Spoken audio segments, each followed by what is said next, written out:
Nga fillimi domethënë kemi ditë që është një grup shumë i vështirë, sepse kem skuadra që të gjitha skuadrat janë veç skuadra që marrin pjesë në kampionate evropiane dhe botërore dhe kanë pasur rezultate shumë të mira.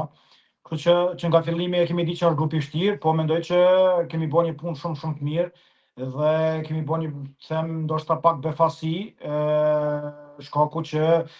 kemi poshtë Suedin 2 herë, një Suedi që e dim që ka një skuadër shumë të fortë. Dhe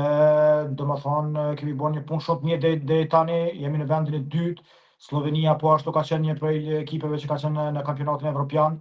dhe kemi bërë një punë shumë të mirë deri më tani. Deri më tani kemi bërë një punë shumë të mirë. Është normal që duke marrë parasysh të rezultatet e fundit që kemi pas, normal që tash besojmë më shumë dhe pse jo, kemi poshtë Suedin edhe mbrana dhe jashtë, pse mos ta poshtim edhe Sloveninë jashtë. Edhe pse mendoj që Slovenia do të jetë ndeshje e vështirë, absolutisht ndeshje e vështirë, ata them pse, se tash mendoj që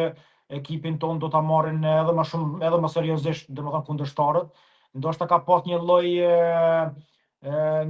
nënçmimi ndoshta më herët, por tash e kanë pa domethënë që Kosova duhet të merret seriozisht dhe kjo mendoj që Slovenia do të jetë një ekip shumë e fortë ta mposhtin tash në këtë ndeshje. Por në dy ndeshje na mjafton një pikë për ta siguruar play-offin.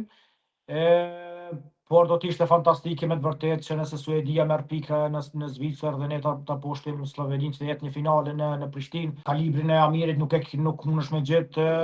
shumë lehtë në ekip, domethënë kalibri i Amirit është një kalibër shumë i lartë, luan një prej ekipeve më të forta evropiane dhe nuk ka nevojë shumë ta komentojmë domethënë kalibrin e Amirit, domethënë e dim të gjithë se çfarë kalibri ka dhe çka ka arrit deri tash. Kështu që normal që është një prej lojtarëve ky është kombëtarës tonë, ajo